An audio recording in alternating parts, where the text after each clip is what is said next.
சிவாய நம. திருச்சிற்றம்பலம். வருகின்ற மார்ச் 3ஆம் தேதி செவ்வாய்க்கிழமை பாத்தீங்கன்னா சந்திர கிரகணம். இந்த சந்திர கிரகணம் பாத்தீங்கன்னா சரியாக மாலை 3:15க்கு ஆரம்பித்து சரியாக 6:50க்கு முடியுதுங்க. இந்த சந்திர கிரகணத்தப்போ ஏன் கோவில் எல்லாம் பாத்தீங்கன்னா நட சாத்துறாங்கன்னு தெரியுங்களா? ஏன்னா அந்த காலத்துல பாத்தீங்கன்னா சித்தர்கள், ஞானிகள், முனிவர்கள், தேவர்கள் பாத்தீங்கன்னா எங்கெல்லாம் ஆற்றல் அதிகமா இருக்குதோ அங்கெல்லாம் தான் சிவபெருமானை பிரதிஷ்டை செய்து சிவ வழிபாடு செஞ்சாங்க.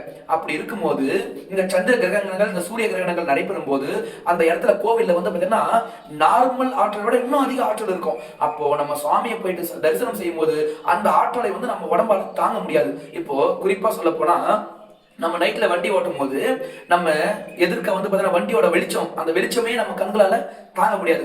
இறைவன் பாத்தீங்கன்னா ஈசன் 1000 கோடி சூரியனுடைய ஒளி பொருந்தியவர் ஈசன். அப்போ அவருடைய ஆற்றலை நம்ம உடம்பால தாங்க முடியாதுங்க. அதனாலதான் இந்த கிரகண நேரத்துல அனைத்து ஆலயங்களும் பாத்தீங்கன்னா நடை சாற்றப்படுது. அதே மாதிரி வீட்டுல பெண்கள் பாத்தீங்கன்னா கர்ப்பிணி பெண்கள் வீட்டை விட்டு வெளியே வர வேண்டாம். வீட்டுல பாத்தீங்கன்னா பூஜை ரூம் சாத்திட்டு கூட நம்ம என்ன செய்யணும், நமக்கு ஆற்றல் அதிகரிக்கணுங்க.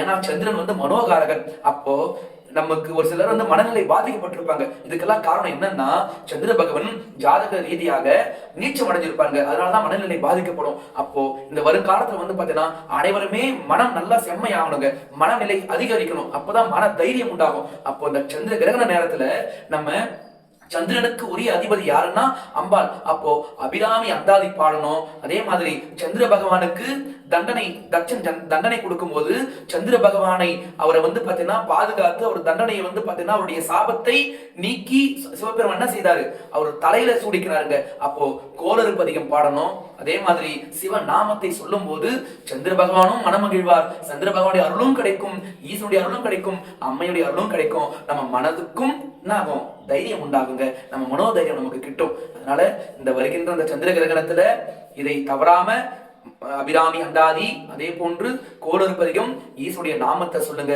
கர்ப்பிணி பெண்கள் எக்காரணமும் வீட்டை விட்டு வெளியே வர வேண்டாம். ஏன்னா அந்த சந்திர கிரகணம் உதயத்துல ஆரம்பிக்குதுங்க. அதனால எல்லோருமே தவறாம இந்த பதிகத்தை எல்லாம் பாடுங்க. எல்லாம் சந்திர கிரகணம் முடிஞ்ச பின்னால குளிச்சுட்டு அதுக்கப்புறம் உணவு சமைத்து சாப்பிடுங்க. காலையில உணவோ மதிய உணவோ செஞ்சு வச்சுது நைட்டு ஃப்ரிட்ஜில் வச்சு அதெல்லாம் சாப்பிடக்கூடாது.